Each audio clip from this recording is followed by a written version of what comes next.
Assalamualaikum warahmatullahi wabarakatuh.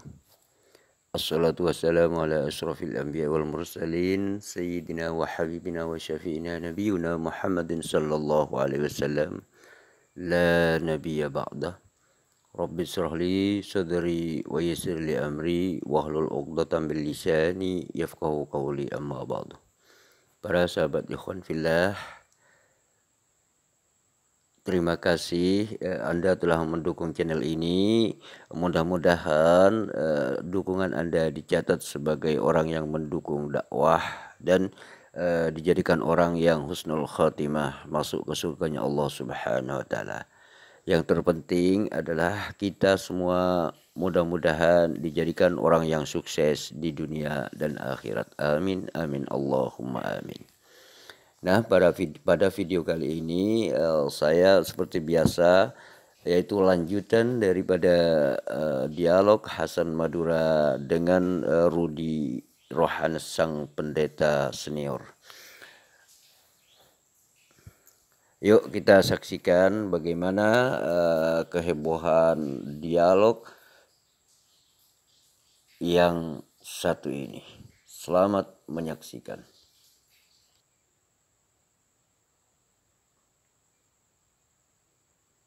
Telah selesai dan kita akan masuk ke sesi ketiga, yaitu sesi battle, di mana di sesi ini kedua narasumber akan diasah dan diuji kemampuannya dalam meramu argumentasinya. Dan di sesi ini juga topiknya akan dikerucutkan dari sesi-sesi sebelumnya supaya bisa lebih tajam lagi, dan diharapkan kedua narasumber jangan sampai keluar rule, baik itu keluar dari topik atau menghujat masing-masing sesembahan. Baiklah, waktu yang diberikan kepada narasumber untuk sesi battle ini sekarang menjadi 20 menit ya, tambah menit. Jadi biar lebih panjang sedikit ya. Baik, waktu akan dimulai 20 menit dan akan berjalan pada saat kedua narasumber berbicara. Silakan. Sangat menarik ya. Tadi Pak Rudi mengatakan Bapak dan hanya karena satu, Yesus dengan Bapak, dan juga hanya karena apalagi tadi ya begitulah, itu sehingga Yesus dikatakan Tuhan, dan juga karena apa, akulah guru dan Tuhan. Nah, ketika saya melihat di dalam versi bahasa Arabnya, karena si Petro itu sering menggunakan versi bahasa Arab. Nah, saya baca ternyata di situ tulisannya adalah Sayyid gitu. Nah, Sayyid ini hanya bisa diidentifikasikan kepada manusia gitu.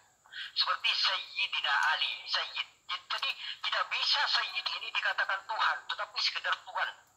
Dalam versi bahasa Arab ini sudah jelas Sayyid. Sayyid ini tidak bisa digandingkan kepada Tuhan. Sayyid Tuhan gitu. Tidak bisa gitu. Jadi Sayyid ini hanya untuk manusia gitu. Artinya Yesus itu manusia. Yohanes 20 ayat 28 itu dari bahasa Arab. Silakan.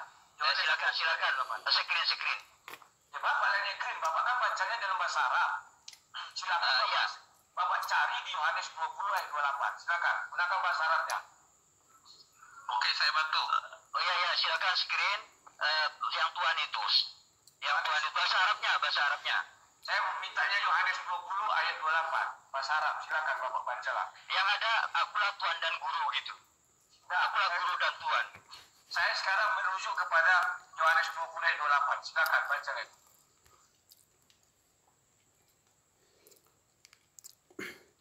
Nah, Rudi Yohanes ini di sini tidak mau kalau diarahkan ke Yohanes 13 pasal 13 butir yang ke-13. Ada apa ya? Karena di situ memang Sayyid gitu, artinya Yesus ini bukan Tuhan, seperti itu. Untuk itulah kemudian Rudi Yohanes tidak mau diarahkan ke Yohanes 13 butir ke-13 seperti itu.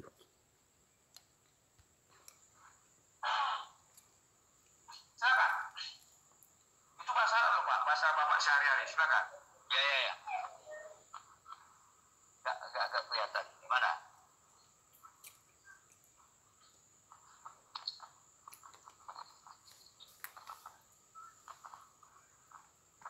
Itu di layar saudara, Pak. Nah, kalimat Robi ini ya. Kalimat Robi ini adalah ini adalah penguasa gitu. Kalau dalam menuju kepada ayat 28, sedangkan wa ilahi, ilahi ini Tuhan, ilah ini dalam versi bahasa Arab, Fir'aun pun bisa dikatakan sebagai ilah gitu. Kalau dalam bahasa Arab, ilah ini adalah Tuhan betulnya, bukan berarti Tuhan yang benar gitu. Jadi kalimat Robbi dan ilah ini bisa digunakan kepada sesuatu yang lain gitu. Seperti misalkan Rabbul Bait. Rabbul Bait adalah tuan rumah gitu. Jadi jangan Baca dulu Pak, dibaca dulu. Aji butoman wa qala lahu rabbi wa ilahi gitu. Nah iya, saya sedang membahas kalimat Rob. Saya sering mendengar ya Allah, ya Rabbi gitu. Misalnya begitu. Itu gimana kira-kira? Nah ini bedanya ketika orang melihat misalkan Robbi ini maknanya adalah kekuasaan gitu. Artinya yang menguasai alam semesta ini Tuhan gitu.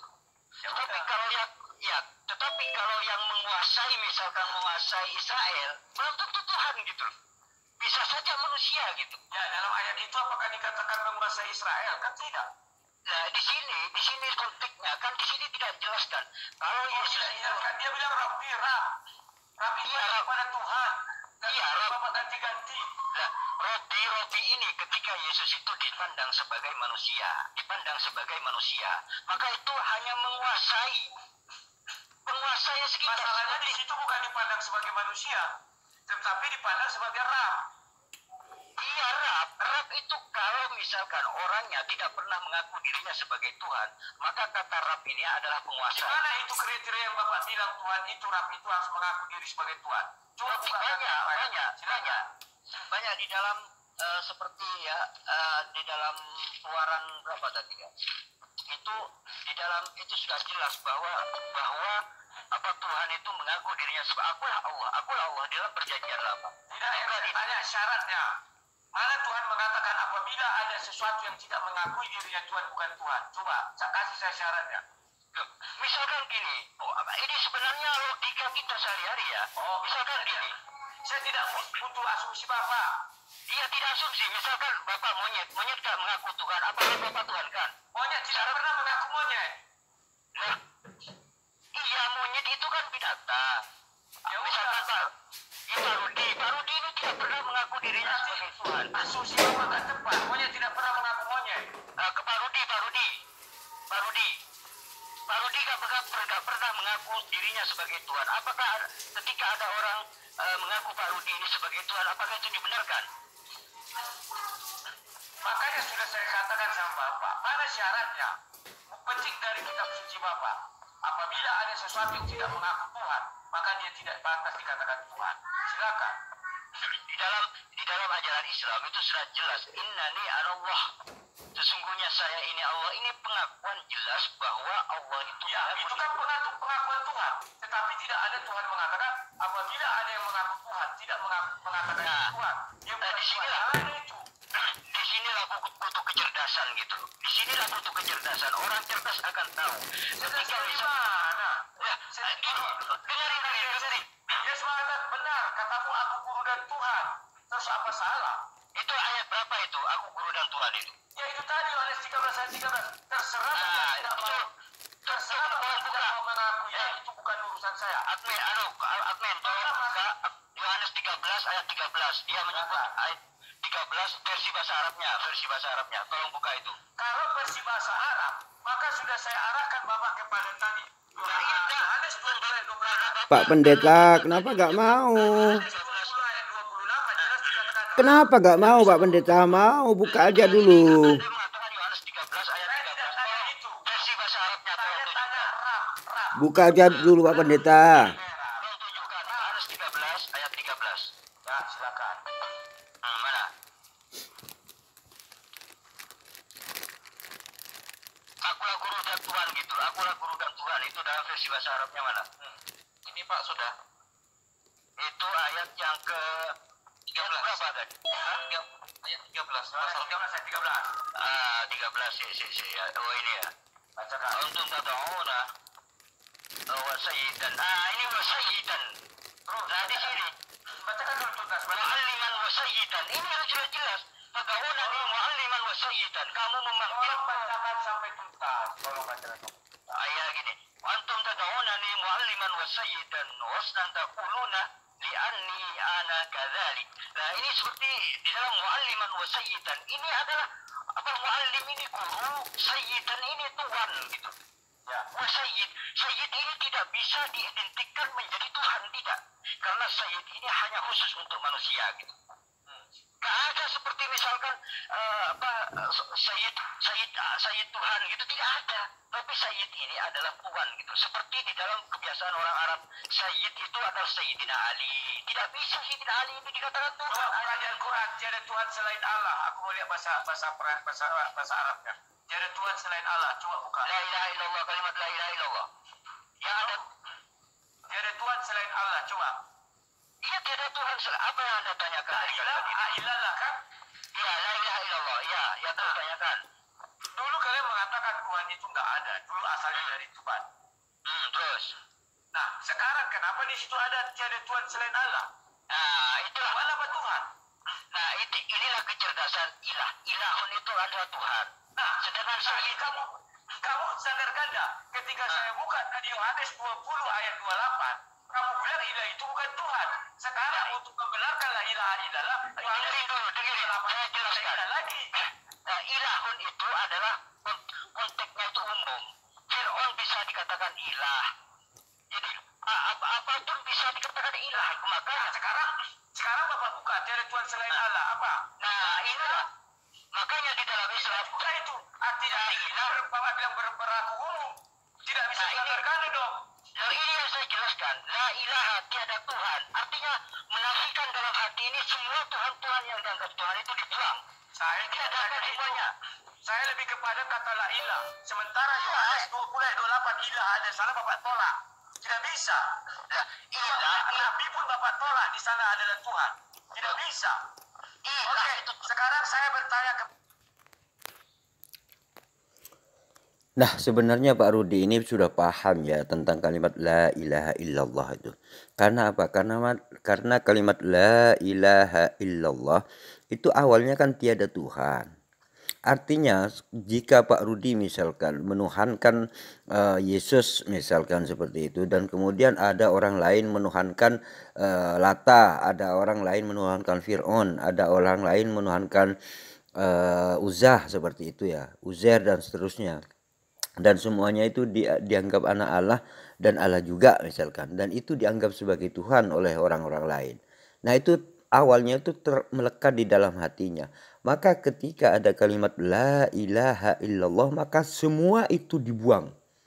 Artinya orang yang pertama menuhankan Yesus, orang yang pertama menuhankan Uzair, orang yang pertama menuhankan berhala misalkan, itu harus dibuang semua dibuang semua. Nah, setelah hati ini kosong, maka masukkanlah kalimat Allah di situ, la ilaha illallah, kecuali Allah. Makanya di situ tiada Tuhan selain Allah. Artinya meniadakan Tuhan-Tuhan yang lain, kecuali hanya Allah lah Tuhan yang sebenarnya. Seperti itulah makanya kalimat ilahun ini sifatnya umum seperti itu gitu loh. Yuk nih lanjut. kepada Bapak, saya balik lagi kepada Bapak. begini saya jelaskan dulu biar Anda paham.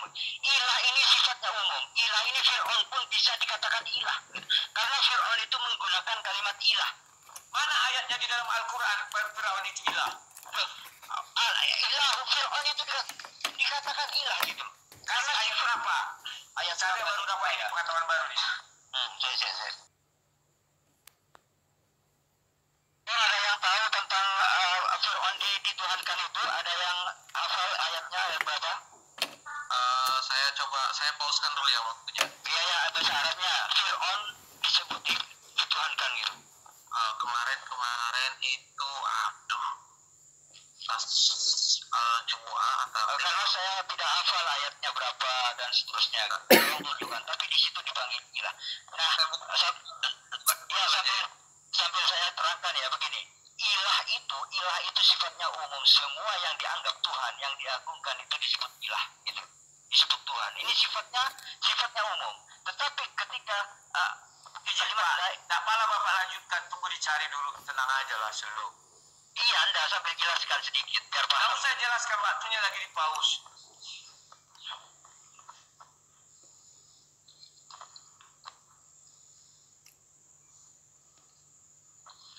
Makanya di dalam Islam tiada Tuhan selain Allah. Jadi Tuhan itu hanya Allah gitu. Nggak usah dijelaskan nanti. Menafikan sebuah Tuhan-Tuhan yang lain dan memasukkan kalimat Allah dalam hatinya.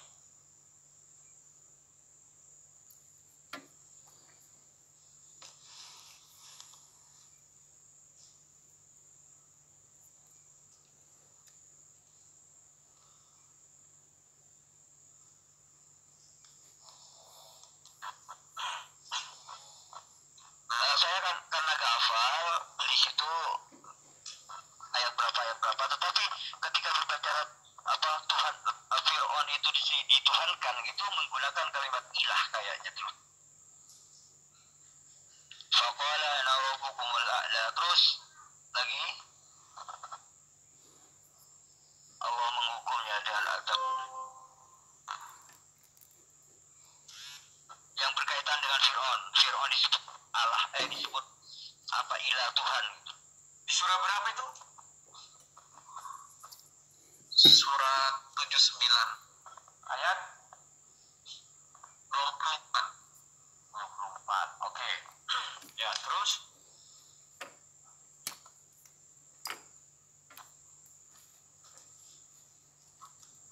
halo, Mana itu ayatnya? udah yang lihat tuh. Oh, bukan yang ini. Fakhodana kalal akhirah. Fakola ana rabbukumul fakola.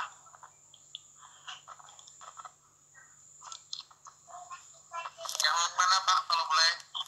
Saya baca ya dari ayat mana? Lupa saya nulis, Pak. Di situ ilahun itu adalah kalimat umum. Jadi siapapun bisa disebut ilah gitu. Artinya seperti orang-orang patung-patung di dalam Ka'bah itu juga dikatakan ilah gitu. Kalau Rabbukum ini penguasa ini.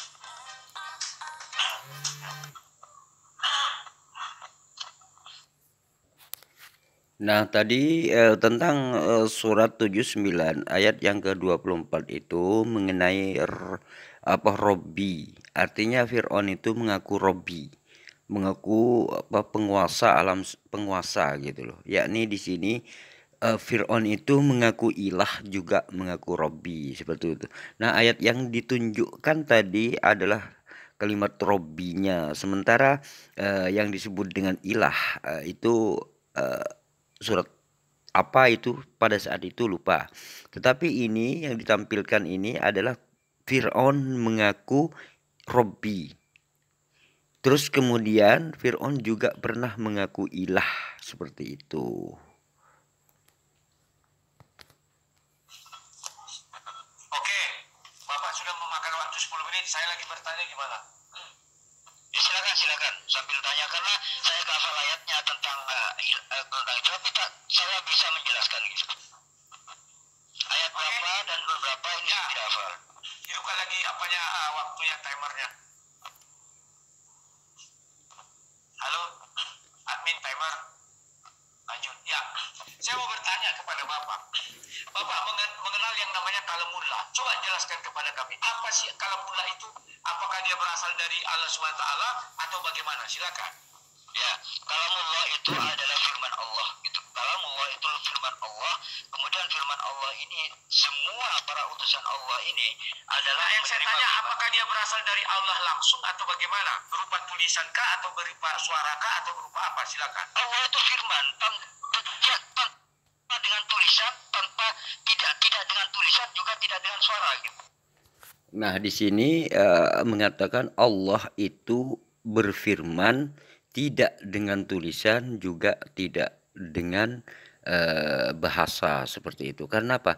Karena malaikat Jibril yang menyampaikan kepada Nabi Muhammad SAW. Artinya Pertama Allah ini menciptakan pena, kemudian pena ini menulis segala sesuatu dan termasuk apa peristiwa yang akan terjadi itu semua ditulis oleh pena ini dan dikumpulkan di Lauhil Mahfuz. Juga termasuk kitab-kitab suci seluruhnya, apapun yang terjadi itu tertulis di Lauhil Mahfuz seperti itu. Kemudian dari situlah kemudian disampaikan kepada malaikat Jibril. Nah, malaikat Jibril inilah kemudian itu dari Allah berfirman memerintahkan kepada kolam dan semuanya semua yang dituliskan oleh pena ini itu terkumpul di Lauhil Mahfuz seperti itu. Dari Lauhil Mahfuz inilah kemudian dibawa oleh malaikat Jibril dan kemudian malaikat Jibril ini menyampaikan kepada Nabi Muhammad sallallahu alaihi wasallam seperti itu. Dan itulah proses pewahyuan yang ada di dalam ajaran Islam. Jadi katanya seperti pengetahuan gitu. Itulah yang dimasukkan ke dalam hatinya para nabi. Jadi kalau mula itu pengetahuan. Nah, kalau firman, kalau suara itu bisa didengar oleh telinga gitu. Nah, berarti Allah tidak bisa didengar firman-Nya atau bagaimana? Coba Ya, seperti Yesus mengatakan, kamu tidak pernah. Saya tidak tanya Yesus. Saya tidak tanya Yesus. Iya, itu yang saya tanya. Suaranya pun tidak kamu dengar gitu loh. Saya tidak tanya itu. Iya, saya menjelaskan tentang kalam, tentang firman. Ya, itu sebenarnya sinkron dengan ucapan Yesus. Kamu tidak pernah melihat Bapa, suaranya pun tidak pernah kamu dengar. Yesus mengatakan itu ketika orang-orang di zaman Yesus.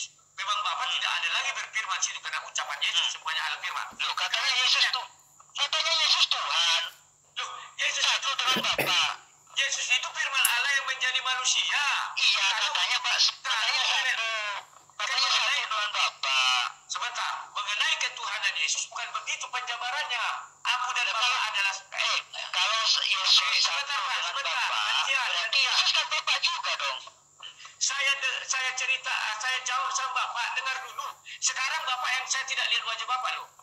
Yang saya dengar suara Bapak. Ya. Dan itu adalah Bapak. Iya kan begitu kan? Ya.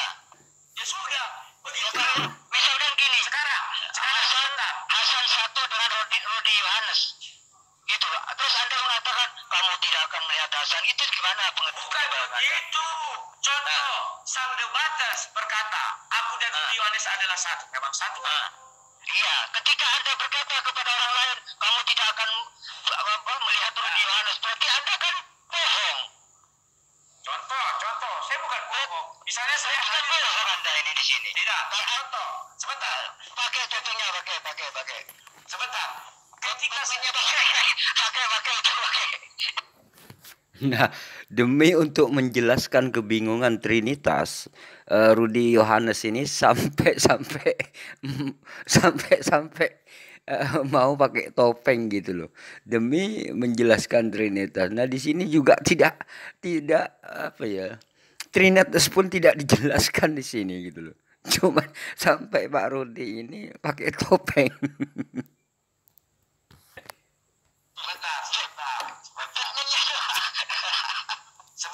Sebentar. Ya. Ketika saya hadir pertama sekali di hadapan kalian seperti ini, kalian tidak tahu wajah asli saya. Maka saya katakan kepada kalian tidak pernah melihat si Rudi Yohanes. Memang tidak pernah. Karena saya penampilannya begini. Iya, karena Anda Sekarang jelaskan dulu kalau mula. Kalau mula itu apa kami ingin tahu, atau firman Tuhan itu bagaimana, silakan. Nah, karena pendeta Rudi Yohanes ini tidak mampu menjelaskan, sehingga dia itu dengan cepat-cepat balik bertanya lagi gitu loh. Karena bingung mau menjelaskan Trinitas Rudi Yohanes ini. Dia sampai pakai topeng masih bingung. Nah, ini misalkan gini ya, misalkan ini tadi dilanjutkan, maka pusing Rudi Yohanes ini. Karena apa? Karena di situ pakai topengnya. Misalkan gini, siaran secara live dia itu pakai topeng gitu. Nah, ketika Rudi Yohanes yang bertopeng ini tadi ditangkap, ya Rudi Yohanesnya juga ikut ketangkep gitu loh. Kalau disiarkan secara live gitu loh. ketangkep juga sebenarnya. Sebenarnya saya tadi mau ke sana, cuman berhubung Mbak Rudi apa ya cepat-cepat menanyakan balik, maka saya tidak bertanya ke situ gitu loh. Ya, saya jelaskan juga sinkron dengan ucapan Yesus gitu loh. Makanya nggak tanya Yesus, saya nggak tanya Yesus. Loh, ini biar Anda paham juga gitu loh. Nggak bisa, nggak bisa. Loh, kok nggak bisa? Saya ingin mengenal Tuhan yang Bapak sembah. Loh, kenapa Anda menolak ketika saya jelaskan, Anda menolak penjelasan saya? Ada apa gitu loh? Karena Yesus mengatakan konteksnya itu bahwa orang tidak pernah melihat Bapa di sorga. Karena waktu itu Yesus sudah di bumi. Nah, itulah. Katanya satu. Ya memang satu, makanya suara Yesus yang mereka dengar. Berarti berbohong dong, kan satu. Tidak berbohong. Bos, kan satu. Contoh, sebentar. Yang di depan Bapak adalah Sang Debatas. Iya, saya melihat. Nah, Bapak melihat siapa ini sekarang? Sang Debatas kan? Nah, Ini Rudi Yohanes. berarti Yesus juga bertopeng dong kalau gitu. Lah, inilah saya sudah berbicara sama orang yang salah. Saya buat perumpamaan. Nah, Pak Rudi sampai pakai topeng pun, jadi masih muter juga menjelaskan Trinitas. Jadi sehingga apa kalimatnya? Nah inilah saya berhadapan dengan orang yang salah gitu loh. Ya memang benar sama orang yang salah gitu loh. Kalau Pak Rudi ini mungkin menghadapi orang-orang yang apa ya tidak paham tentang kristolog gitu loh ya. Mungkin ya bisa di apa dicuri-curi dikit. Tetapi kalau orang itu sudah terjun di dialog lintas agama, ya nggak mungkin percaya gitu loh. Mau pakai topeng seperti itulah Trinitas gitu loh. Sampai pakai topeng masih nggak bisa menjelaskan. Aduh. Ya udah deh yuk.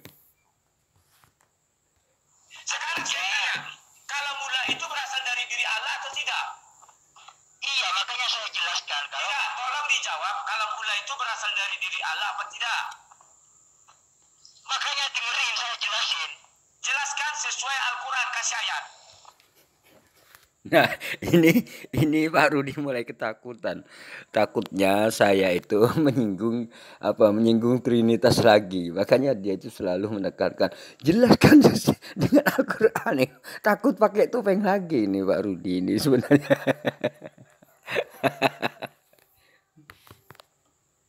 Iya, saya juga karena didik perbandingan agama, maka saya juga akan Saya tidak tanya itu, saya ingin tahu dari Al-Quran, tolong kasih ayat.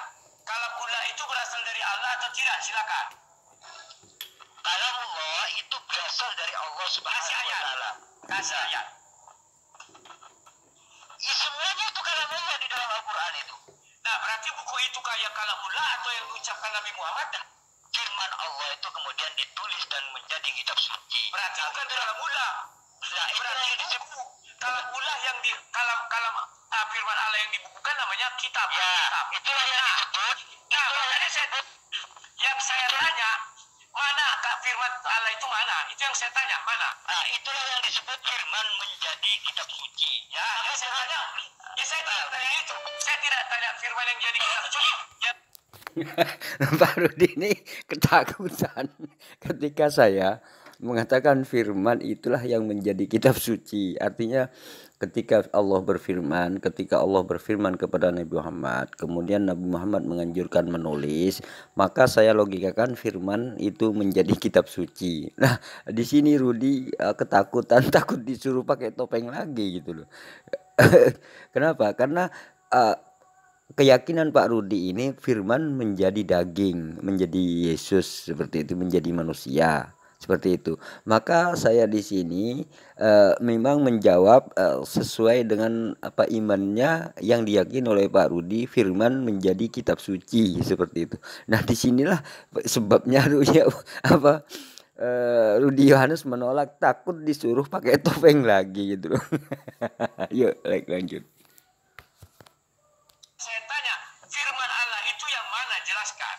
Makanya semua di dalam Al-Qur'an itu adalah firman Allah. Ditulis, maka disebut firman firman menjadi kitab sunyi. Jangan mengira kitab suci itu Tuhan loh ya. Karena firman menjadi kitab sunyi. Berarti Allah Bapa tidak punya suara, tidak punya apa yang disampaikan. Jadi apa yang disampaikan kepada Sudah saya katakan, Yesus pun mengatakan kamu tidak melihat, suaranya pun tidak didengar. Saya tidak tanya Yesus karena konteksnya berbeda. Nah, Konteksnya berbeda. ajaran Yesus itu sama dengan ajaran Islam gitu. Berarti Allah tidak bersuara. Allah tidak punya firman. Nah, itu firman. Yang mana firman? Coba, apakah Allah pernah berfirman kepada Nabi Muhammad? Menerima sholat perintah sholat ini Nabi Muhammad menerima secara langsung, tidak melalui malaikat Jibril. Bisa bukakan hadisnya? Karena ada hadis mengatakan saya bukan bermimpi. Tidak benar itu sampai ke sana, tidak benar. Bukakan hadisnya. Dan ada yang mengatakan kayak Pak Dani bilang itu cerita-cerita orang Yahudi. Tidak mungkin katanya orang bisa menembus atmosfer. Kan, tidak mungkin kan? Itu kan berarti Tuhan lewat rahim itu tidak mungkin juga kan? Saya tidak tanya itu. Pak Rudi di sini ketakutan lagi. Ketika ini Pak Rudi mengatakan apa ya? Seorang nabi naik ke Sidratul Muntaha dan seterusnya, itu Pak Rudi mengatakan itu tidak mungkin. Nah, kemudian setelah saya bertanya, kemudian memangnya Yesus lewat rahim, Tuhannya lewat rahim dan lahir, itu tidak mungkin juga kan?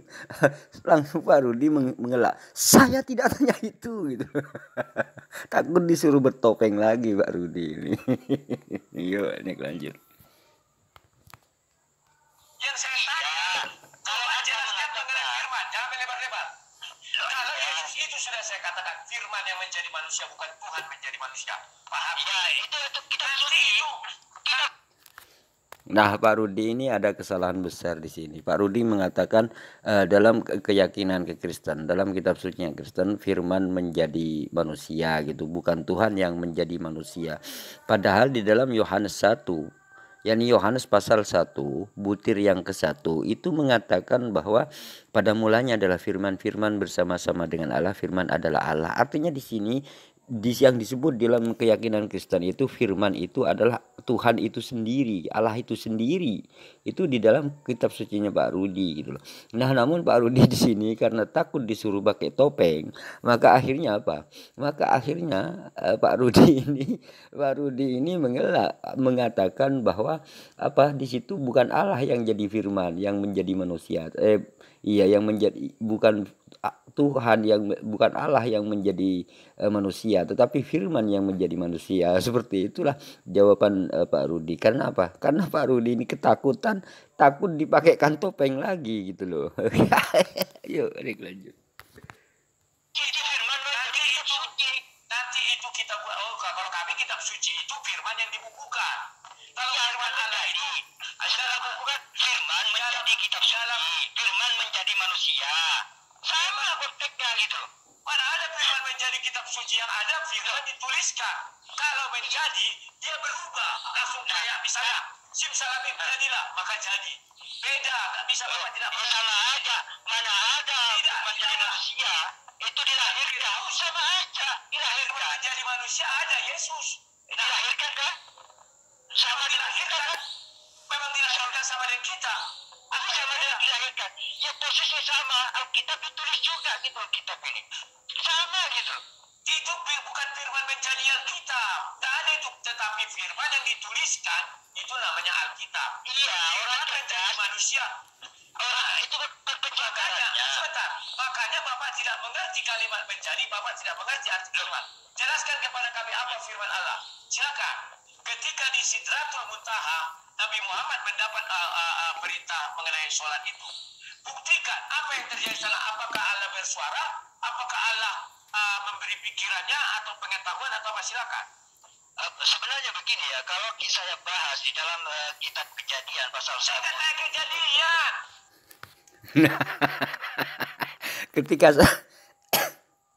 ketika saya menyinggung kitabnya Rudy Yohanes ini ketakutan gitu loh, ketakutan. Kenapa? Karena takut pakai topeng lagi gitu loh. Karena saya takut Pak Rudy ini terpaksa menggunakan topeng lagi. Jadi Pak Rudy ini selalu ketika saya membandingkan, artinya dalam kan di sini ini dialognya perbandingan agama. Ketika saya akan mengambil narasi dari kitab suci Pak Rudy sendiri, itu malah dikatakan saya tidak ini. Itu Pak Rudi di sini takut takut saya itu menyinggung masalah Trinitas. Akhirnya Pak Rudi pakai topeng lagi.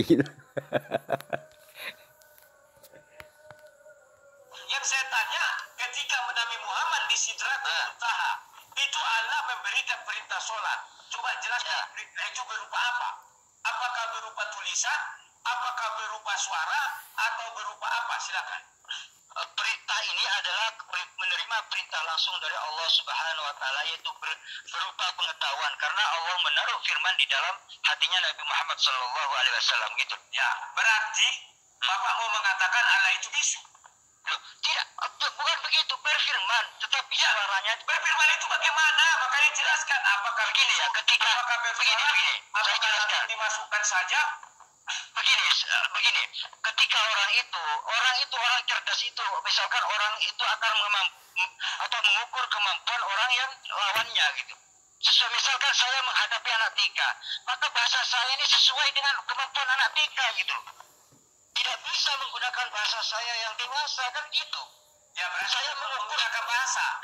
mengukur kemampuan Sekarang yang saya hadapi. ya, Allah itu menurunkan firman kepada Nabi Muhammad ketika di Sidratul Muntaha. Apakah berupa suara? Apakah berupa tulisan? Apakah berupa pikiran di dalam diri Nabi? Ataukah berupa perasaan atau kata hati di dalam hati Nabi? Yang begini ya, firman itu tidak berupa tulisan, juga tidak berupa suara, juga tidak berbentuk kalimat. Itu firman. Berarti Bapak keliru, firman itu tak ngerti Bapak. Memangnya firman itu daging menurut Anda? Tidak. Firman Daging itu, seperti Yesus gitu. kalau firman itu adalah kalam. Kalam itu apa? Ya kak, Yesus kok daging? Katanya firman. Firman menjadi manusia. Berarti Bapak gak punya firman lagi dong? Siapa bilang? Contoh. Kan sudah menjadi. Contoh. Firman saya sekarang menjadi sang debaters. Apakah saya kehabisan suara? Tidak. Saya masih bisa menelepon kok. Berarti kan suara kamu masih ada. Berarti tidak menjadi apa-apa. Oke, dah habis. Sayang sekali waktunya habis. Nah, di sini Rudy Yohanes tertolong. Sebenarnya saya tadi mau menggiring agar supaya Rudy Yohanes ini pakai topeng lagi gitu loh. Makanya saya pertama itu menyinggung masalah firman menjadi daging ini ya. Kemudian biar Rudy Yohanes ini pakai topeng lagi gitu loh. Pakai topeng lagi. Ternyata di sini waktunya sudah habis, jadi Pak Rudy ini tertolong oleh timer ini gitu loh. Timernya habis, soalnya waktunya habis. Sebenarnya saya mau menggiring ke pakai topeng lagi ini sebenarnya. Yuk naik lanjut. Namun jangan berkecil hati, baik karena masih ada sesi keempat, yaitu sesi closing statement. Oke, mungkin bagi kedua narasumber bisa rehat sejenak, cooling down, minum-minum dulu, istirahat sebentar. Dari tegang-tegangan kita akan santai sebentar. Oke. Di saat waktu narasumber sedang istirahat, mungkin kembali mengingatkan ini disiarkan secara langsung di channel-channel kami. Yang pertama yaitu adalah channel resmi ISDN Studio Channel, kemudian dari channel Bang Farhad, FH Muslim Channel,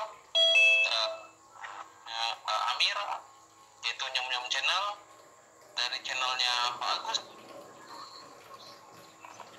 yaitu Yai Haidar Aqua Channel, channelnya channelnya Bang Yusuf yaitu Pendengar Islam Channel, channelnya Pak Ahmad Naban yaitu Islam 01 Channel, channelnya Pak Ahad narasumber, yaitu Hasan Manora Channel dan channelnya Bang Rudi Kang Debaters Channel. Banyak yang ingin subscribe channel-channel kami, dan bagi yang ingin menonton bisa dilihat di channel YouTube yang sedang siaran langsung ini. Dan juga bagi yang ingin memberikan kritik, saran atau pengajuan diri untuk menjadi narasumber di Zoom ISDN yang seperti yang berlangsung sekarang ini, seperti kedua narasumber ini, silakan hubungin call center kami, yaitu +1463 6009009 melalui WhatsApp. Tentu nomornya tercantum di layar atas ya. Dan bagi yang ingin masuk atau bergabung menjadi yang ingin menonton langsung di Zoom ini, link Zoom kami tidak berubah, tetap sama seperti yang dicantumkan dalam setiap undangan acara ini. Oke, dirasa itu tadi sesi battle telah selesai, sesi ketiga telah selesai, dan juga sesi keempat yaitu sesi closing statement, dan mungkin kedua narasumber sudah selesai istirahatnya, dan sesi keempat ini akan dipandu sama rekan saya yang tadi membawakan acara dan minum sebentar ya. Ya, siapa? Gimana? Ya, Bang Rudinya ngambil minum dulu ya, Yud. Begitu. Bang Hasan juga mau ngambil minum dulu, Bang Hasan. Oke, silakan kedua narasumber diberikan waktu untuk minum lagi, mungkin masih haus. Ya, udah. Minum tadi. Ya, minum dulu Pak Hasan dan Bang Rudi, silakan. Oke, udah. Oke, luar biasa. Diskusinya sangat sangat panas dan edukatif ya, luar biasa. Oke, tempat saya Ustaz ternyata lagi Pak Hasan menggelora ya ternyata. Menggelora kan. Siap. Oke, nah sekarang Nah, di sini Pak Rudi setelah disuruh digiring kepada pakai topeng terus demi untuk menjelaskan Trinitas, tetapi di situ tidak nyambung-nyambung menjelaskan tentang Trinitas, tidak cocok dengan apa yang ia jelaskan. Mungkin Pak Rudi ini kepanasan, terus kemudian sampai merasa haus yang luar biasa sampai dia itu sampai dia itu mau ngambil air minum. Itulah yang bikin ketawa teman-teman di ruang diskusi ini gitu loh. Karena apa? Karena Pak Rudi saya giring ke pakai topeng terus gitu loh. Akan sampai Pak Rudi ini mungkin panas gitu loh ya. Oh, sampai kerongkongannya kering mungkin. Nggak bisa jelas-jelas juga, artinya nggak bisa menjelaskan tentang konsep Trinitas di sini. Akhirnya Pak Rudi kepanasan dan haus di sini. Sesi keempat ya, ini adalah closing statement dari masing-masing kedua narasumber. Tadi karena sudah dimulai oleh Bang Hasan, sekarang saya beri kesempatan closing statement ke Bang Rudi. Oke, Bang Rudi, 7 menit ke depan kita berikan ke closing statement. Silakan Bang Rudi. Oke, terima kasih. Closing statement dari saya, pertama saya ucapkan terima kasih kepada ISDN ini yang sudah berkali-kali mengundang saya ke sini. Terima kasih kepada Pak Hasan, terima kasih kepada moderator, terima kasih kepada semualah yang ada di room ini ya komponen, dan itu memang harus saya ucapkan. Kemudian mengenai materi yang malam ini memang sangat menarik, tetapi lagi-lagi saya sebenarnya ingin menggali bagaimana sih sudut pandang kawan-kawan muslim itu dari Al-Quran itu sendiri. Tetapi kenapa selalu lari-lari ke Bible ini yang sering membuat saya agak miris. Maunya seperti saya menjawab tidak pernah lari ke Al-Quran, tetapi saya jawab dari Bible. Itu menandakan bahwa kitab suci kami mampu menjawab pertanyaan apapun dari dunia. Nah, Pak Hasan memberi beberapa kriteria yang bukan dikatakan Tuhan. Yang pertama, bahwa Tuhan itu tidak bisa berubah abadi. Ternyata faktanya bahwa Tuhan yang disembah Pak Hasan pun mengalami perubahan nama. dan perubahan bahasa yang disampaikan dan perubahan kitabnya 4 kali berubah. Nah, padahal tadi saya sudah katakan ketika Pak Rudi bertanya tentang firman itu tidak berbentuk kalimat, tidak berbentuk bahasa, tidak berbentuk tidak berbentuk tulisan seperti itu kan sudah dijelaskan. Tetapi di sini Pak Rudi ini mengatakan itu berubah Tuhannya gitu. Saya sudah katakan bahwa firman itu tidak berbentuk tulisan, tidak berbentuk suara, juga tidak berbentuk bahasa. Itu sudah saya jelaskan tadi, tetapi Pak Rudi malah di sini mengatakan berubah gitu loh. Sebenarnya yang berubah itu bukan Tuhannya gitu loh, bukan Tuhan yang berubah. Jadi bahasanya para utusan inilah yang menyampaikan kepada kaumnya gitu loh. Jadi Tuhannya tetap tidak berubah. Nah, Pak Rudi di sini kan kenapa Pak Rudi menyinggung masalah berubah? Karena tadi di season yang pertama itu saya mengatakan bahwa Tuhannya Pak Rudi ini berubah. Artinya dari Tuhan kemudian berubah menjadi manusia. Nah, inilah yang saya singgung pertama di season pertama. Inilah yang saya singgung gitu loh. Artinya Tuhannya Pak Rudi ini berubah. Segala sesuatu yang berubah itu tidak abadi, dan segala sesuatu yang tidak abadi itu tidak layak dituhankan. Nah, itulah yang saya jelaskan ke Pak Rudi. Makanya Pak Rudi di sini mengatakan, wah Tuhan itu awalnya berbahasa Israel, kemudian berbahasa Arab dan seterusnya, ini berubah katanya. Padahal saya sudah katakan tadi bahwa firman Allah yang disampaikan kepada para utusan itu tidak berbentuk kepada Nabi Muhammad SAW ini tidak berbentuk tulisan, tidak berbentuk bahasa, juga tidak berbentuk kalimat seperti itu, gitu loh. Nah, seperti itu yang jelas-jelaskan. Tetapi Pak Rudi malah sebaliknya mengatakan gitu loh. Nek, yuk lanjut. Artinya tidak ada kesempurnaan di dalam kitab itu ya. Kalau yang kitab sempurna itu sekali turun jadi semuanya. Kemudian Pak Hasan mengatakan bahwa Tuhan yang disembah itu adalah Maha Hadir.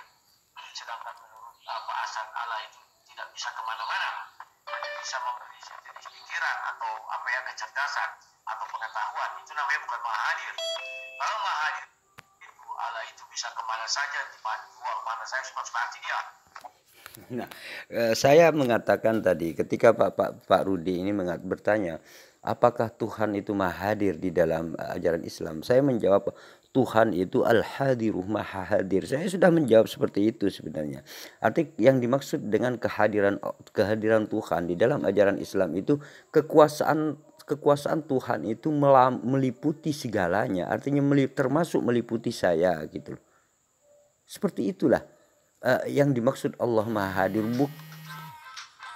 Bukan berarti Tuhan itu nongkrong di dalam diri manusia. Nah, kalau di dalam Tuhannya Pak Rudi itu kan ini Tuhan itu jalan-jalan di Israel, ke barat, ke timur, ke utara, ke selatan, kan seperti itu. Karena Pak Rudi ini menganggap Tuhan itu adalah Yesus yang berupa daging itu gitu loh. Karena di situ dikatakan firman berubah menjadi daging. Nah, seperti itu. Maka Tuhannya itu adalah daging yang ke barat, ke timur, ke utara, ke selatan. Itulah yang dituhankan oleh Pak Rudi. Makanya di dalam Islam itu disebut dengan sebuah orang itu condong pada kesesatan. Artinya condong pada sebuah penyembahan berhala. Seperti itu. Yuk, Nek lanjut. Kemana saja. Justru kalau dia diam di satu tempat, artinya dia itu tidak bisa kemana-mana. Terus dia bilang bahwa Allah itu tidak memiliki tempat. Faktanya bahwa di dalam ajaran Islam Allah itu berdiam di arsi. Dan kalau bilang dalam bahasa Arabnya Arasya adalah makhluk tertinggi ya, berupa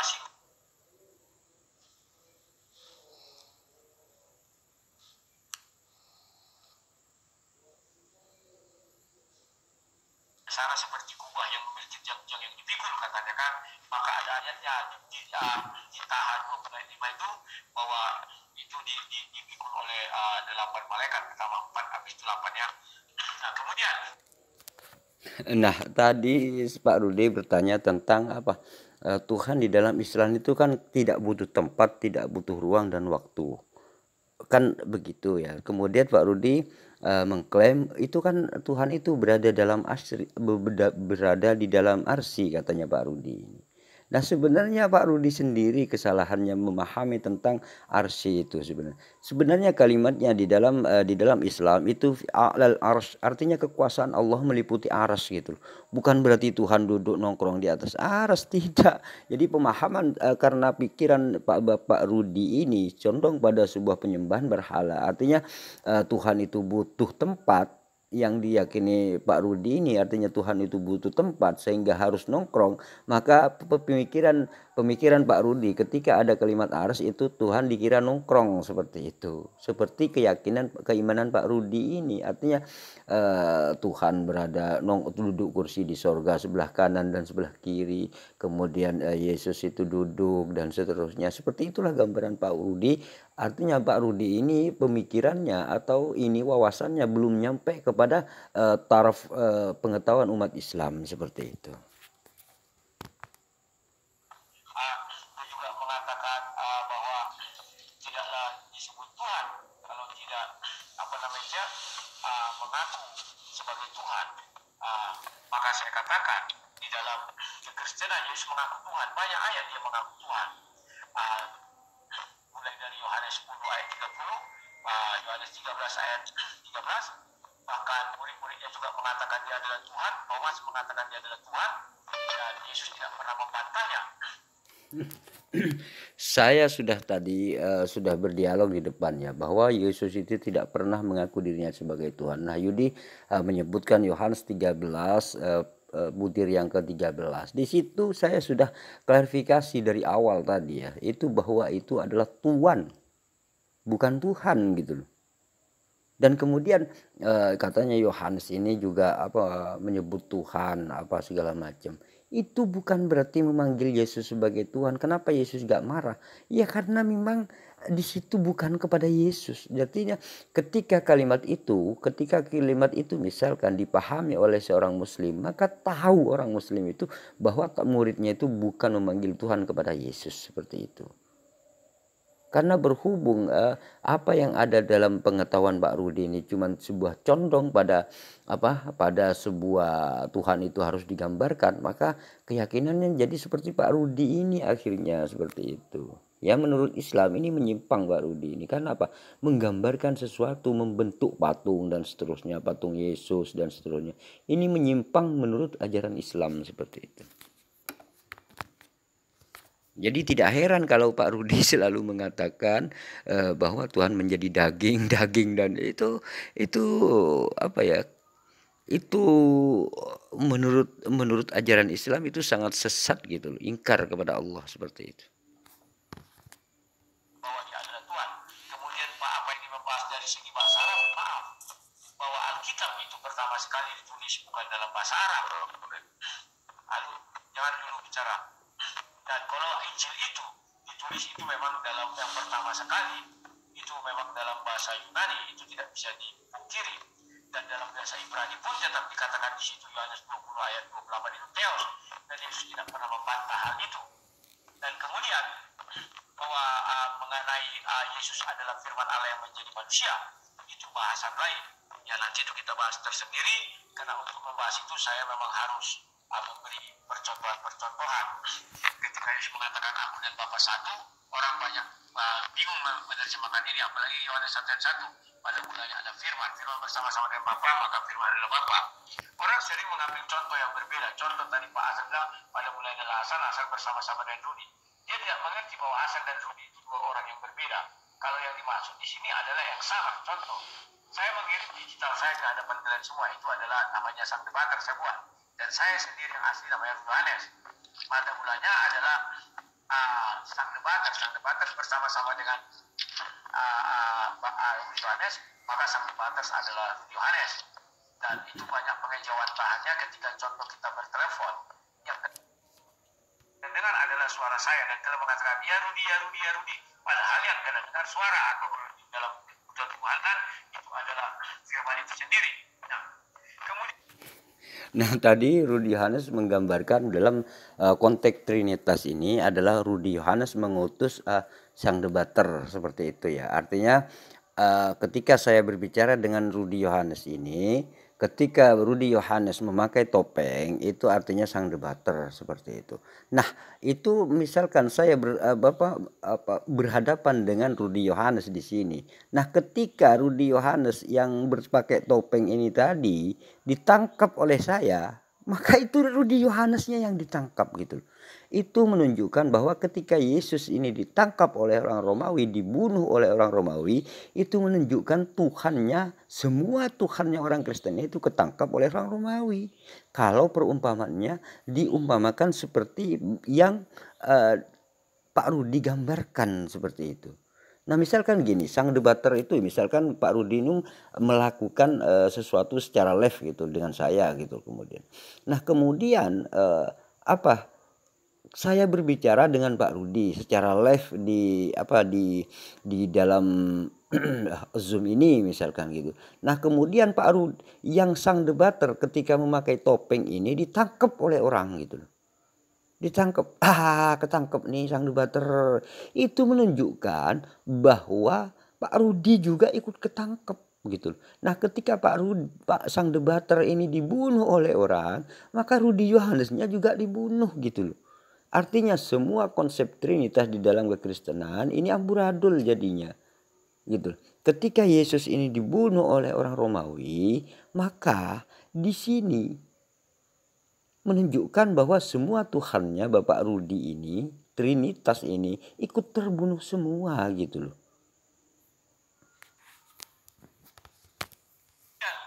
Kalau kita katakan bahwa kalamullah atau kalimatullah ya atau firman Allah itu sudah diterjemahkan menurut Kamus Besar Bahasa Indonesia itu firman itu adalah kata atau perintah Tuhan atau sabda. Berfirman itu berkata-kata, bersabda atau memerintahkan. Jadi inilah selalu saya tanyakan kepada saudara-saudara Muslim, mereka sampai saat ini masih bingung menjelaskan apa itu firman Tuhan. Karena kalau mereka katakan seperti yang saya katakan, dulu mereka kan dengan yakin mengatakan itu kan ucapan kalamullah, kalimat yang keluar dari Allah gitu. Artinya mereka akan kebingungan menjawab siapa Allah itu, yang mana Allah itu adalah zat. Artinya zat itu merasa mengeluarkan sesuatu yang juga bukan bersifat zat. Kan demikian, karena zat itu.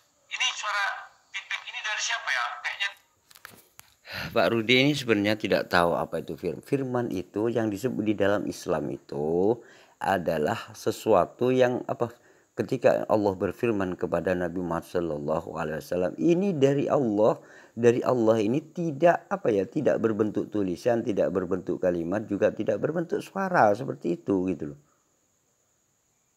Seperti itu firman itu. Artinya Allah menanamkan di hatinya Nabi Muhammad SAW. Maka kemudian Nabi Muhammad yang menyampaikan kepada umatnya itu melalui dengan bahasa Arab seperti itu. Nabi Muhammad menyampaikan dengan memakai bahasa Arab, menyampaikan firman Allah ini gitu loh. Nah, disinilah karena konsepnya di dalam kekristenan mengatakan firman berubah menjadi manusia, menjadi daging, maka Pak Rudi akhirnya nggak nyampe pemikirannya itu kepada taraf pemikiran umat Islam. Jadi pemikiran Pak Rudi ini nggak nyampe kepada pemikirannya umat-umat Islam gitu loh. Karena apa? Karena dasarnya dari Pak Rudi ini adalah firman menjadi daging katanya. Daging itulah yang dari firman gitu loh. Jadi firman menjadi daging. Dagingnya itulah yang dianggap firman oleh Pak Rudi. Makanya pemikiran Pak Rudi ini gak sampai pada tarafnya bagaimana firman di dalam ajaran Islam seperti itu. Tolong matikan dulu suara pokok sakit telinga. Amin, amin, halo amin. Ini ya itu tuh admin itu. Jadi kawan-kawan perlu kalian pahami sampai detik ini pun saya kalau bertanya apa itu firman Tuhan, saudara-saudara Muslim bingung sendiri apa itu firman Tuhan, apa itu kalamullah, mereka pun bingung sendiri apa itu kalamullah, karena kalau dijawab itu seperti suara, maka mereka akan mendapatkan kenyataan bahwa itu bukan zat tapi adalah gelombang. Suara itu kan gelombang ya, yang bisa dimengerti dan didengar ya. Kemudian kalau saya tanya, Allah itu katanya tidak ada yang sebanding dan dia maha besar. Ternyata Allah itu diam di di ars. Ars itu adalah ciptaan Allah itu sendiri. Artinya zat itu dia di makhluk ciptaannya, tidak di luar makhluk ciptaannya. Berarti Allah itu tidak lebih besar dari ars itu sendiri, karena banyak ayat-ayat di Al-Quran mengatakan bahwa ars itu dipikul oleh para malaikat, ya. Itu bukan apa ya, dan bisa dicari literatur.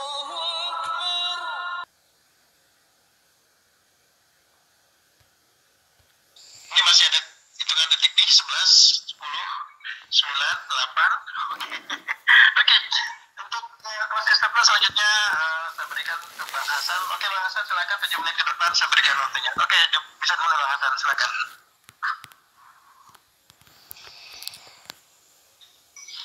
Ya.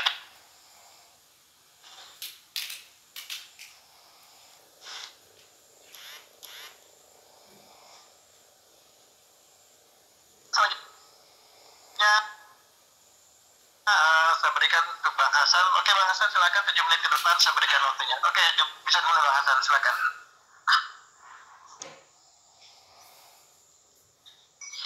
Ya, terima kasih. Seperti yang saya bilang tadi, landasan penting dalam ajaran adalah akidahnya. Nah, ajaran yang paling pokok dalam kekristenan, dia itu Pak Rudi mengatakan salah satunya adalah Trinitas atau Tritunggal. Inilah doktrin yang harus kita imani, yang harus diimani oleh ajaran Kristen. Karena Trinitas merupakan tonggak ajaran daripada Kristen itu sendiri. Jika kita bandingkan dengan ajaran Islam, saya kira bukan levelnya lah gitu. Karena dalam ajaran Islam sangat jelas dan mudah dipahami. Dalil-dalil pun begitu jelas, banyak di dalam Al-Quran. Beda dengan ajaran Trinitas yang sulit sekali untuk dipahami. Di dalam Al-Quran, membantah Trinitas. Trinitas menurut Al-Quran dianggap adalah sebuah kesyirikan gitu. Karena mencampur adukkan antara Tuhan dan manusia. Salah satu gambaran dalam Al-Quran dikatakan wala taqulu salasa intahu khairul lakum innamallahu ilahu wahid subhanahu ayakuna lahu walad gitu. Janganlah kamu mengatakan Tuhan itu tiga atau salah satu dari yang tiga. Berhentilah dari ucapan itu lebih baik bagimu. Sesungguhnya Allah Tuhan yang Maha Esa, Maha Suci, Allah dari mempunyai anak. Juga di dalam Al-Quran, bahkan di dalam Al-Quran begitu tegas menyatakan kekafiran orang-orang yang mempunyai konsep Trinitas tersebut gitu. Di dalam Al-Quran, dalam surat Al-Maidah ayat yang ke-73 dikatakan laqad kafarul ladzina qalu innallaha thalithu thalatha wa ma min ilahin illa ilahu wahid wa in lam yantahu amma yaquluna la yamassanna alladzina kafaru minhum adzabun alim. Sesungguhnya kafirlah orang-orang yang mengatakan bahwa Allah salah satu dari yang tiga, padahal sekali-kali tidak ada Tuhan selain daripada Tuhan yang Esa. Jika mereka tidak berhenti dari yang mereka katakan, pasti orang-orang kafir di antara mereka akan ditimpa siksa yang pedih. Nah, sesungguhnya telah kafirlah orang-orang. Juga di dalam Al-Maidah ayat yang ke-17 dijelaskan laqad kafarul ladzina qalu innallaha wal masih ibnu Maryam. Sesungguhnya telah kafirlah orang yang berkata sesungguhnya Allah itu ialah Al-Masih putra Maryam. Jadi orang yang mengatakan Isa Al-Masih putra Maryam adalah Tuhan itu sendiri, maka di dalam Al-Quran dikategorikan sebagai orang yang kafir yang akan ditimpa adab oleh Allah Subhanahu wa taala pula. Nah, jika kita berbicara lagi di dalam di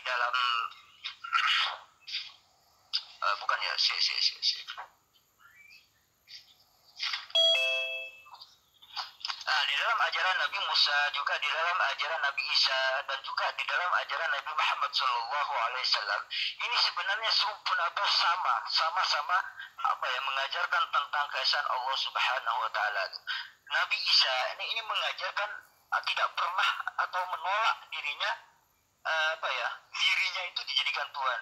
Hai Isa putra Maryam, di dalam Al-Quran dikatakan hai Isa putra Maryam, adakah kamu mengatakan kepada manusia jadikanlah aku dan ibumu Tuhan? Maka jawaban Nabi Musa, Maha Suci Engkau ya Allah, saya tidak mengatakan sesuatu yang bukan hak saya. Artinya Nabi Isa ini dalam surat Al-Maidah 116 dan 117 itu sudah jelas katakan bahwa Nabi Isa tidak pernah mengajarkan dirinya sebagai Tuhan. Dan janganlah kamu mengatakan Tuhan itu tiga, berhentilah dari ucapan itu. Itulah yang menjadi bagian daripada ajaran Islam gitu. Juga sangat jelas sebenarnya Allah itu pasti murka gitu. Jika ada orang yang menyekutukan Allah atau mencampur adukan antara Allah dan manusia. Ini tergambar dalam Bible itu sendiri. Seperti di dalam Quran 20 ayat 1 sampai 5 itu sudah jelas sebenarnya. Dikatakan di situ Tuhan Allahmu gitu. Jangan ada Allah lain di hadapanku. Jangan membuat patung, jangan menyembah jangan ibadah kepadanya, sebab aku Tuhan Allah. Untuk itulah Allah mengutus manusia sebagai utusan agar mengesahkan dan bertauhid, karena Allah murka terhadap yang menyekutukan. Artinya ajaran Nabi Musa, ajaran Nabi Isa, ajaran Nabi Muhammad SAW adalah mentauhidkan Allah. Umat Islam percaya sebagaimana ajaran Yesus itu sendiri. Jadi ketika Yesus mengatakan dirinya bukan Tuhan, maka umat Islam tidak pernah menuhankan Yesus. Umat Islam hanya mengatakan Nabi Isa itu sebagai utusan Allah gitu. Umat Islam hanya mengimani seperti yang Nabi Isa ajarkan, tidak melebih-lebihkan gitu, sehingga berlebihan sehingga mengira Nabi Isa itu sebagai Tuhan gitu. Di dalam ulangan 32-39, lihatlah aku Allah yang Esa. Ini adalah penegasan bahwa Allah mengaku dirinya sebagai Tuhan. Tuhan itu mengaku dirinya sebagai Tuhan. Ketika Yesus tidak mengaku dirinya sebagai Tuhan dan kemudian dituhankan, maka ini menjadi persoalan. Ini kesalahan bukan dari Yesus sendiri, karena sudah dikonfirmasi di dalam Al-Quran itu bahwa Nabi Isa itu tidak pernah mengajarkan dirinya sebagai Tuhan gitu. Nah, setelah saya konfirmasi di dalam perjanjian lama seperti di dalam ulangan 32-39, lihatlah aku Allah yang Esa, tidak ada Allah kecuali aku gitu. Allah itu Esa, bukan Trinitas gitu. Seperti di dalam Daud, Tauhid Daud, engkau sungguh di dalam Samuel 7 ayat 22, itu 2 Samuel 7 ayat 22, engkau sungguh besar Allah, Allahu Akbar, itu di dalam Islam. Engkau sungguh besar, ya Tuhan Allah, hanya engkaulah Allah. Nah, di sini ada kalimat la ilaha illallah, tidak ada yang sama dengan engkau gitu. Itu ajaran Nabi Daud. Dalam Mazmur pun juga dikatakan, Mazmur 86 ayat 8, ya Tuhan, tak ada ilah seperti engkau, tidak ada yang melakukan seperti engkau gitu. Nah, juga Solomon,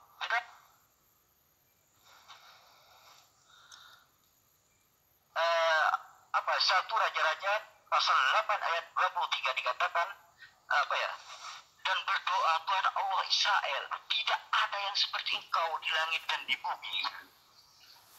Ini menunjukkan semuanya itu Esa gitu. Tidak ada istilah Trinitas gitu.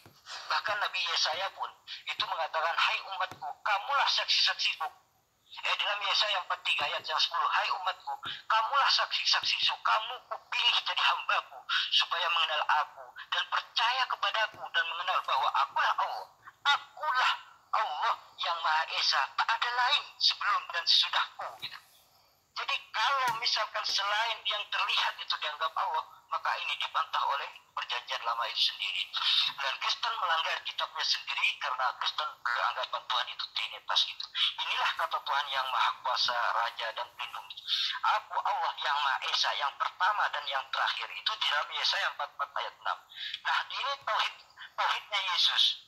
Jawab Yesus, hukum yang terutama ialah dengarlah hai orang Israel, Tuhan Allah kita, Tuhan itu Esa gitu, bukan Trinitas. Di dalam Markus 12 ayat 29 gitu. Artinya di sini Yesus punya Tuhan tidak pantas dianggap sebagai Tuhan. Nah, ketika kalimat misal Tuhan Allah kita, nah kita ini juga bagian daripada yang mengatakan gitu. Artinya Yesus ketika mengatakan Tuhan Allah kita, di sini Yesus juga punya Tuhan. Nah, ini juga di dalam Yohanes 17 ayat yang 3, inilah hidup yang kekal itu, yaitu bahwa mereka mengenal engkau satu-satunya Allah yang benar dan mengenal Yesus yang engkau utus. Nah, di sini Yesus mengaku dengan polosnya mengaku utusan. Sudah habis waktunya bahasan. Ya, terima kasih. Oke. Nah, itulah tadi bukti bahwa ternyata di dalam di dalam perjanjian lama dan perjanjian baru itu juga berbicara tentang keesaan Allah dan tidak pernah berbicara tentang Trinitas. Itu membuktikan sebenarnya apa yang Nabi Musa ajarkan, apa yang Nabi Isa ajarkan, apa yang Nabi Muhammad Shallallahu Alaihi Wasallam ajarkan itu sama, yaitu bahwa Allah Subhanahu Wa Taala itu adalah esa, seperti itu. Tuhan itu esa, tidak ada istilah Tuhan itu Trinitas dan seterusnya, itu gak pernah diajarkan oleh para nabi seperti itu. Yuk, next lanjut. Partisipan yang ingin bertanya, silakan Resen mulai dari sekarang ya. Kita masuk ke sesi terakhir nih untuk sesi tanya jawab narasumber dengan partisipan ya. Sebelum memasuki saya mau informasikan kembali kalau channel ISDN ini di live-kan langsung ya di channel ISDN Studio, Ervan Muslim Channel, Ngaji Metal Channel, Nyong Nyong Channel, dan Aqua Channel, Islam Channel 01, Hasan Madura Channel, dan juga channel Bang Rudi ya, Salam Bantar ya Bang ya channel ya. Bagi yang ingin subscribe, tolong di subscribe untuk mendapatkan update dari masalah channel ini. Oke, untuk sesi tanya jawab terbuka dari sekarang. Rizky silakan open mic mau bertanya atau menanggapi. Halo, Pemberut Rizky.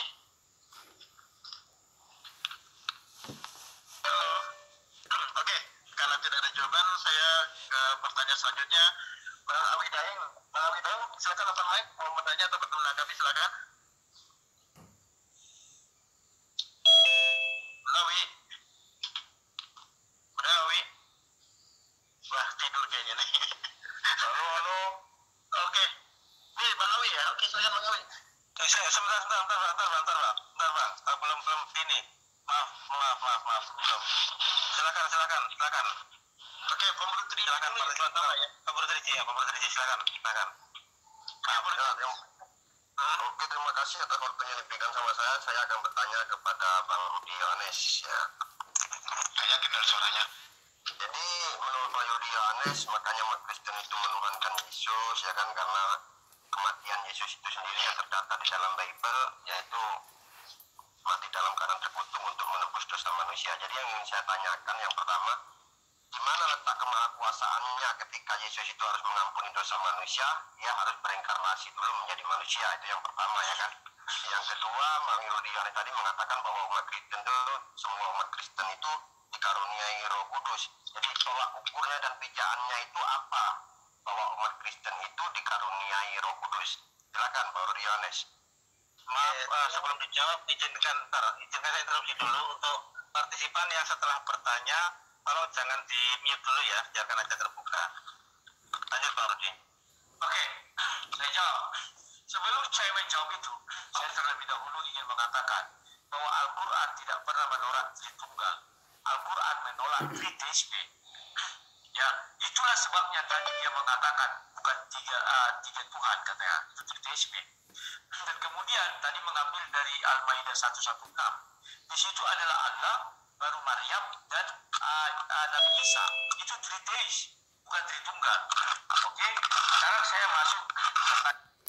Nah, Pak Rudi ini mengatakan Triteis, padahal di dalam 116, 117 itu sebenarnya sudah lengkap di dalam surat Maidah, semuanya tentang konsep kekristenan itu disebut. Bahkan di dalam Al-Quran dikatakan bahwa siapa saja yang menuhankan salah satu dari yang tiga, salah satu dari yang tiga, maka itu dikategorikan sebagai apa? Laqad kafarul ladinah. Seperti itu, artinya mereka dikatakan ingkar kepada Allah, dikatakan kafir, seperti itu. Jangankan Trinitas, salah satu dari yang tiga itu aja, itu sudah dikategorikan sebagai orang yang ingkar, itu di dalam Al-Quran. Jadi pernyataan Pak Rudi ini sebenarnya Triteisme, Trinitas dan seterusnya itu tidak merubah makna daripada Al-Quran, karena Al-Quran mengatakan Trinitas. Artinya begini, Triteisme, baik itu Triteisme atau Trinitas itu sama saja. Karena di dalam Al-Quran menyebutkan menuhankan salah satu dari yang tiga. ini hukumnya kafir seperti itu. Yuk next lanjut. Kami menuhankan Yesus bukan karena Yesus disalib, mati terkutuk di tiang salib. Bukan. Itu adalah dugaan-dugaan orang. Kami menuhankan Yesus karena kejadian Yohanes 1 ayat 1, Ibrani 1 ayat 2, bahwa Yohanes 1 ayat 3, segala sesuatu ciptakan dia, dialah mencipta semuanya, bahwa pada mulanya adalah firman bersama-sama dengan Bapa, maka firman adalah Bapa. Ibrani 1 ayat 2, Ibrani 1 ayat 2 dikatakan dia yang menciptakan segalanya. Maka ketika kita membaca kejadian, kita tidak lain lihat siapa-siapa pun pencipta di sana selain Bapa itu sendiri dengan firman-Nya. Itulah sebabnya Yohanes 1 ayat 3, segala sesuatu dijadikannya. Nah, Pak Rudi ini mengatakan bahwa Pak Rudi ini bukan karena Yesus itu mati di salib itu kemudian menuhankan Yesus, bukan begitu katanya. Kata dia itu berdasarkan perjanjian lama dan juga berdasarkan Yohanes pasal 1 butir yang ketiga katanya. Nah, ini semua yang Pak Rudi katakan ini Yesus belum jadi gitu. Semua yang Pak Rudi ayat-ayat atau butir-butir yang ada di dalam Bible yang Pak Rudi sebutkan ini pada saat itu Yesus belum jadi. Dari mana Pak Rudi mengklaim bahwa itu Yesus gitu? Gak ada korelasinya sama Yesus. Bahkan di dalam Yohanes pasal 1 butir yang ketiga itu pun Yesus belum jadi, karena pada saat itu Yesus itu ada di urutan Yohanes pasal 1 nomor yang 14 gitu loh. Ini belum berbicara Yesus, ini belum gitu loh. Nah, jika Pak Rudi mengklaim bahwa itu untuk Yesus, saya kira itu kesalahan besar bagi Pak Rudi, karena pada saat itu Yesus belum dijadikan gitu. Dan yang kedua, kalau demikian, mengapa dia tidak turun harus melakukan penebusan dosa? Untuk bahasan penebusan dosa, nanti kalian coba tonton dulu channel saya Mari Belajar Isi Alkitab. Di situ ada banyak bahasan itu. Karena ini sudah keluar dari konteks ya, karakteristik Tuhan. Dan kita pun akan bertanya kepada muslim, mengapa Tuhan harus mengutus nabi? Cukup dia berfirman dari langit, dari tahtanya, semua manusia tak berdosa. Kan demikian. Kemudian pertanyaan kedua, dikarunia Roh Kudus, apa takarannya? Ya, Tuhan yang kami sembah sebelum naik ke surga, Yesus mengatakan, aku akan meminta kepada Bapa untuk mengutus roh penghibur atau roh yang mengajari atau pembimbing atau Roh Kudus. Maka itu ada di dalam diri kami. Itu bukan ada setelah zaman Paulus, tidak. Tetapi dari Mazmur 55 ayat 11, Raja Daud mengatakan, jangan ambil Roh Kudusmu yang ada di dalam dirimu. Artinya Roh Kudus itu ada di dalam diri manusia. Bagaimana cara memandangnya? Cara memandangnya, kalau bahasan itu juga ada bahasan khusus, dan itu sudah ada saya bahas di dalam Mari Belajar Isi Alkitab. Saya sudah buat list-listnya, itu mengenai list iblis. Klik aja list iblis, maka kalian akan mengetahui Roh Kudus itu bagaimana. Bahwa di dalam diri orang Kristen ini, kami sudah makan buah-buah pengetahuan dari nenek moyang kami si Adam, yakni pengetahuan yang baik dan yang jahat. Yang jahat itu adalah iblis, yang baik itu adalah Tuhan atau dalam bentuk Roh Kudus. Tuhan tidak bisa hadir lagi ke dalam dunia ini dalam bentuk Roh Tuhan. Ketika penciptaan dunia, Kejadian 1 ayat 2, itu Roh Tuhan. Jadi banyak orang yang tidak bisa membedakan Roh Tuhan dengan Roh Kudus. Roh Tuhan itu yang diutus ke dalam dunia ini dan bisa dilihat, tapi wujudnya seperti ciptaan-ciptaan Tuhan, seperti tiang awan, tiang api, semak belukar, berapi itu, baru burung merpati. Sementara Roh Kudus diam di dalam diri manusia. Itu bisa saya jawab. Silakan. Oke, baik. Saya tanggapi moderator. Tanggapi sekali aja ya. Oke, silakan tanggapi sekali. Boleh. Jadi begini ya, jadi menurut Pak Rudi tadi bahwa menuhankan Yesus itu bukan karena mati terkutuk di dalam kayu salib, tapi pada dasar fondasi utamanya adalah untuk penebusan dosa manusia, katanya ya kan. Jadi begini Pak Rekord, saya akan katakan analogi yang sangat sederhana. Ketika saya menciptakan tape recorder, apakah saya harus menjadi tape recorder untuk mengetahui bahwa kelemahan tape recorder ini apa? Saya cukup aja membuat suatu buku panduan manual ya kan. Tape recorder ini cara masukkannya kaset seperti ini jangan dimasukkan dalam air. Kalau masukkan dalam air dia nanti konsep. Jadi kan seperti itu juga. Begitu juga tentang masalah Roh Kudus ya kan.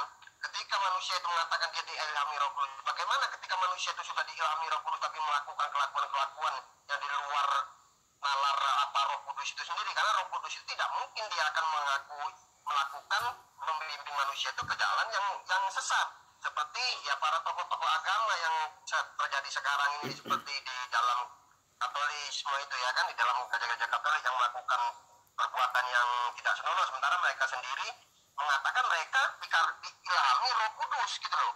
Sementara dalam Kristen sendiri ada isu bidat-bidat yang mengatakan dikaruniai oleh Roh Kudus. Parudi juga tadi mengatakan bahwa pada mulanya itu adalah sang debater, dan debater itu sudah mempunyai rekaman dan itu adalah Rudi Yohanes.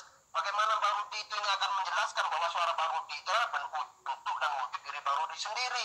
Seperti analog ini sederhana sekali sebenarnya. Pada mulanya Barudi ada kayak berkencing ya kan, tapi kencing itu masih bersama Barudi. Ya gimana? Oke, aku jawab. Lebih bersingkat. Oke, silakan Barudi. Ya, aku jawab. Yang pertama, kalau kita mengatakan harus seperti itu, maka tidak ada Tuhan di bumi ini. Karena tidak ada satupun Tuhan langsung membuat manusia ini tidak berdosa. Tidak ada itu. Ya, bagaimana seorang pencipta radio harus masuk menjadi radio untuk melihat kesalahan radio? Maka kalau itu tanyakan juga kepada Tuhan yang kamu sembah. Mengapa Tuhan itu tidak menjadikan manusia langsung semua Islam seluruh dunia? Nah, Pak Rudi mengatakan kenapa Tuhan itu tidak menjadikan Islam plek seluruh dunia gitu. Karena memang tujuan manusia ke dunia ini sebagai khalifah, dan dunia ini tempat kita diuji. Karena apa? Karena Allah akan menyiapkan dua tempat, yaitu tempat surga dan neraka gitu loh. Maka ujiannya di sini adalah di dunia, seperti itu ya. Memang manusia ini diuji untuk mendapatkan sesuatu yang istimewa. Manusia itu memang harus diuji dulu. Untuk itulah kemudian manusia dibekali dengan sebuah kitab suci dan dibekali dengan akal pikiran, agar supaya manusia itu mampu memilih dan mampu membedakan mana yang benar dan mana yang salah, seperti itu. Nah, bagaimana dengan orang yang idiot, orang yang tidak mempunyai akal, yang memang idiot, tidak mempunyai akal sama sekali, dan orang gila misalkan gitu, gila dari lahir sampai meninggalnya pancet gila, dia itu kan nggak punya akal. Nah, seperti itulah, disitulah Allah tidak menghukum. Kenapa? Karena memang orang itu tidak mempunyai pikiran, seperti itu. Jadi yang dihukum itu ketika orang itu mempunyai akal pikiran gitu loh, maka disitulah yang dihukum, seperti itulah. Karena apa? Karena orang yang mempunyai akal ini mempunyai hak priwil, mempunyai pilihan. Nah, karena manusia mempunyai pilihan, maka disitulah dia itu memilih neraka atau memilih surga. Mau neraka silahkan, mau surga silahkan. Seperti itulah.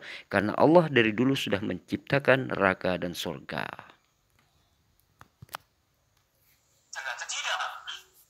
Inilah namanya rahasia Tuhan. Kita tidak bisa menjangkau pikirannya.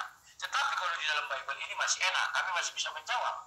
Kenapa dia harus turun menjadi manusia? Sebab sudah ternuat atau sudah difirmankan di Kejadian 3 ayat 15 bahwa keturunan si perempuan ini akan meremukkan kepala iblis. Itu sudah difirmankan Tuhan, firman Tuhan yang dari kami itu kekal. Itulah sebabnya Tuhan menjadi manusia, firman-Nya menjadi manusia, dan manusia inilah yang diberi nama Yesus. Yesus inilah yang meremukkan kepala iblis atau ular, atau yang dinamakan dosa atau bapak dari segala dosa. Hanya dia yang bisa. Nah, Pak Rudi ini mengatakan Tuhan itu harus menjelma ke bumi. Artinya Tuhan menjadi manusia. Nah, setelah Tuhannya Pak Rudi ini menjadi manusia, maka ditangkaplah oleh Romawi dan dibunuh. Ini menurut saya Pak Rudi sedang menghina keagungan Tuhan itu sendiri. Pak Rudi ini sedang menghina Tuhan itu sendiri. Karena apa? Tuhan yang seharusnya maha mulia, Tuhan yang seharusnya maha kuasa, menjadi terhina di sini oleh pandangan-pandangan keyakinan Pak Rudi, seperti itu. Jadi ketika Tuhan itu disebut maha mulia, itu artinya tidak punya kecacatan sedikit pun. Namun ketika punya cacat, maka itu tidak layak untuk dituhankan, seperti itu. Ada lagi yang bisa. Ya, kalau kita tidak melihat kematian Yesus dan melihat kebangkitan Yesus dan naik ke surga, maka manusia tidak punya harapan setelah mati dan bangkit. Itu hanya omong kosong. Nah Pak Rudi, ini kalau Tuhan itu tidak mati, kalau Tuhan itu tidak mati, maka orang itu tidak tahu bahwa itu ada kebangkitan seperti itu. Nah di sini Pak Rudi juga sebenarnya di sini telah menghina Tuhan sebenarnya. Sebenarnya di sini kenapa? Karena semua orang percaya Tuhan itu abadi. Nah, ketika Tuhan itu mengalami kematian, maka itu tidak dikategorikan sebagai Tuhan yang maha abadi. Bukan hanya abadi, tetapi maha abadi. Artinya Tuhan itu adalah kekal, maha abadi, tidak ada awalnya dan tidak ada akhirnya. Nah, kalau Tuhannya mati, ini segala sesuatu yang pernah mati itu tidak dikategorikan sebagai abadi, seperti itu.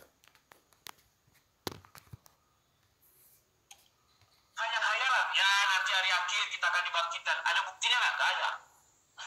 Maka Tuhan membuktikan ini loh, yang mati bangkit, naik ke surga. Artinya kita percaya ada jalan ke surga. Sementara kalau hanya hayalan, ya nanti orang ke surga, nanti, alat bukti tak ada.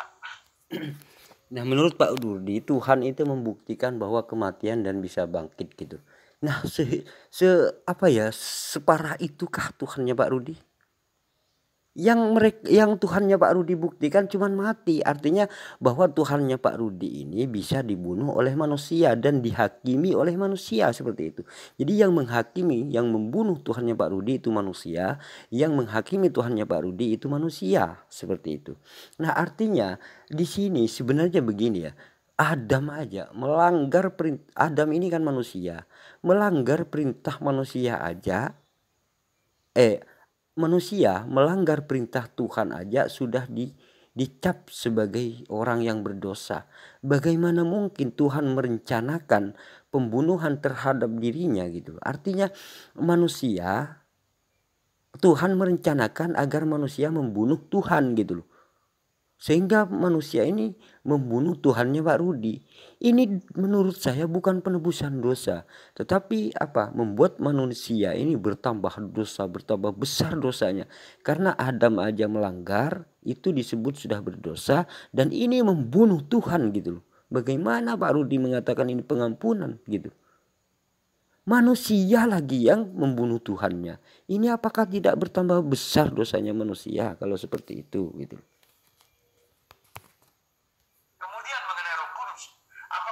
Dalam diri orang berbeda-beda. Ya, berbeda-beda. Yang membuat itu berbeda-beda adalah pengetahuan yang baik dan yang jahat. Karena itulah kami dikatakan sudah memakan buah pengetahuan yang baik dan jahat. Maka Matius 26 ayat 41 kan sudah mengatakan, berjaga-jaga dan berdoalah supaya kamu jangan jatuh ke dalam pencobaan. Roh memang penurut tetapi daging lemah. Itu dia. Di dalam diri kami ini roh ada, tetapi daging ini ada. Itu yang dikuasai oleh iblis. Itu yang bisa mati, roh nggak bisa mati. Ya, itulah sebabnya terkadang roh kalah oleh daging ini. Kalau karena roh menurut daging lemah, daging tidak mau menurut. Kalau datang bisikan dari luar, itulah setan-setan. Iblis di dalam diri kami itu ada. Di dalam diri semua orang iblis berdiri.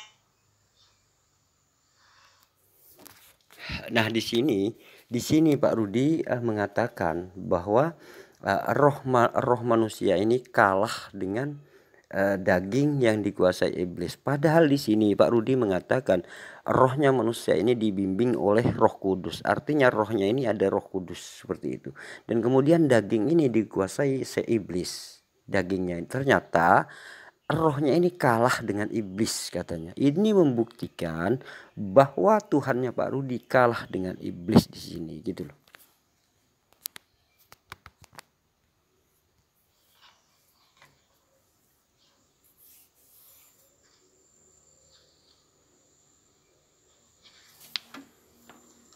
Bahwa Tuhan itu sebetulnya.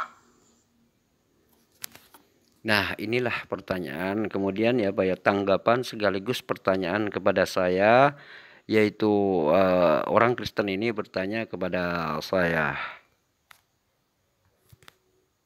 Anda memiliki pribadi gitu, tidak seperti Tuhan yang dibayangkan oleh Muslim itu yang mengawang-awang gitu, entah di mana wujudnya gimana, atas segala sesuatu, di atas segala sesuatu, melingkupi segala sesuatu, tapi jadinya tidak berpribadi. Itu mirip konsep dari Tuhannya Buddha gitu kan, dan konsep agama-agama lain gitu. Nah, tapi kalau Tritunggal ini kan berbeda, ya kan? Mau nanya tuh udah Gimana? mau nanya atau nanggapin karena waktunya sudah selesai. Itu tadi tanggapan ya, saya rasa. Oke, kalau gitu udah selesai ya. Oke, Bang Hasan mau nanggapi lagi mungkin tanggapan dari Jono, Bang Hasan. Oke, terima kasih. Terus sedikit tambahan di sini ya. Ketika Bang Rudi tadi mengatakan surat Al-Maidah 17 ini bukan tidak mencakup trinitas apa segala macam kan gitu.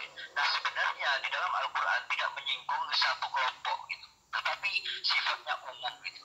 Ketika misalkan laqad kafarul ladzina qalu innallaha wal Isa, ketika Nabi Isa ini dituhankan, ini baik kepercayaan apapun, baik itu trinitas, baik itu seperti yang Pak Rudi katakan tadi, dari kelompok mana,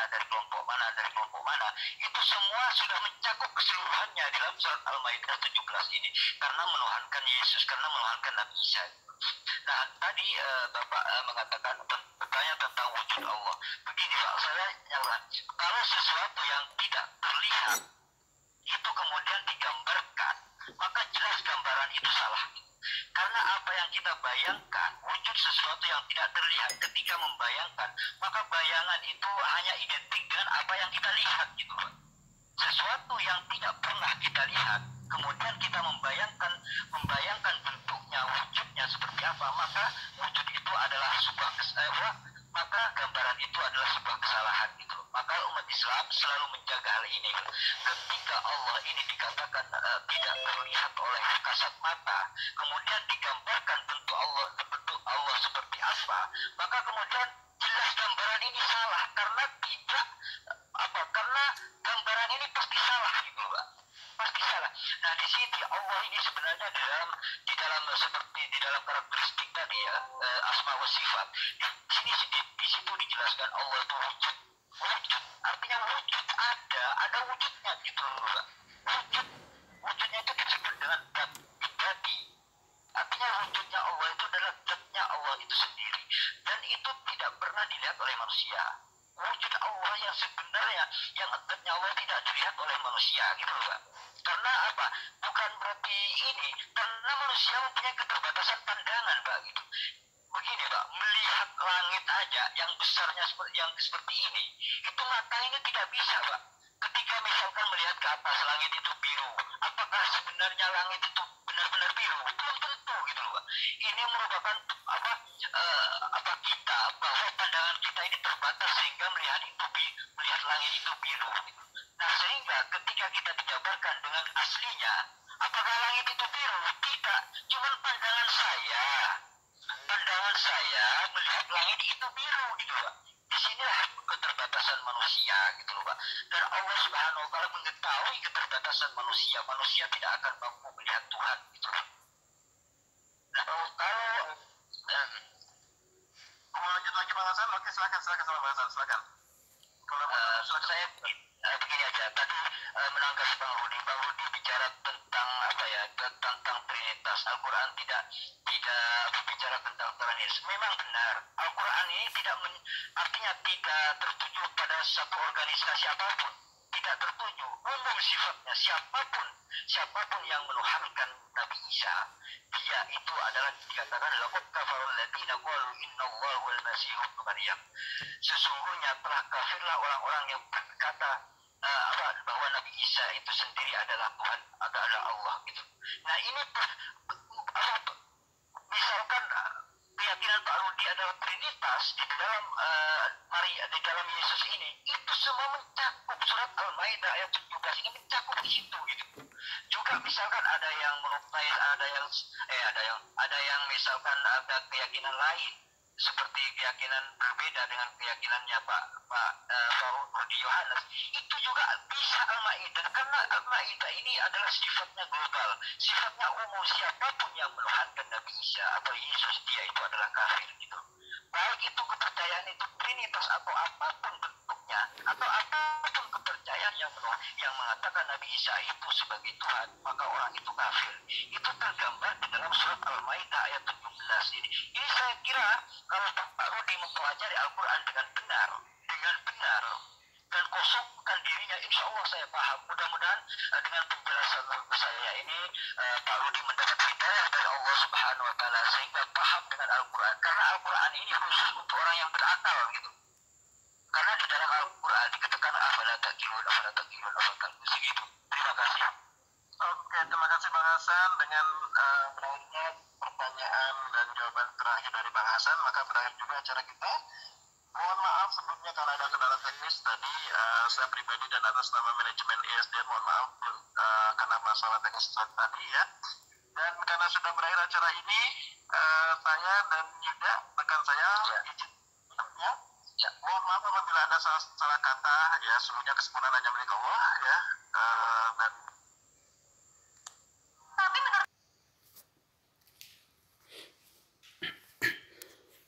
Nah, begitulah hasil dialog tadi antara saya Hasan Madura dengan Pendeta Rudi Yohanes. Nah, mudah-mudahan apa yang berada dalam dialog ini ada bermanfaat, ambil yang baik dan tinggalkan yang buruk.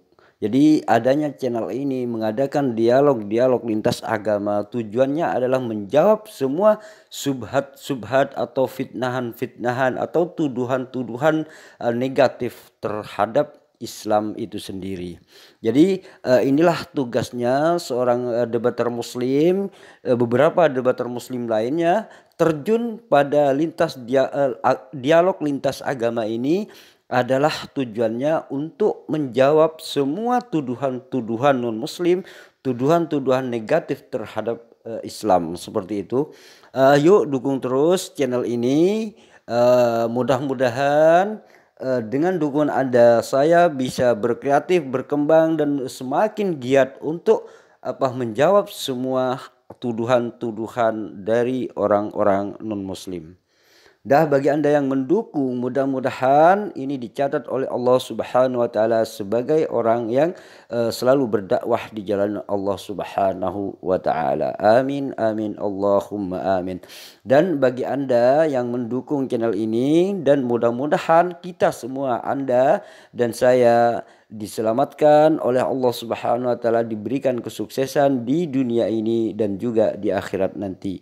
Mudah-mudahan akan berkumpul dengan Rasulullah Muhammad sallallahu alaihi wasallam di surganya Allah. Amin amin Allahumma amin.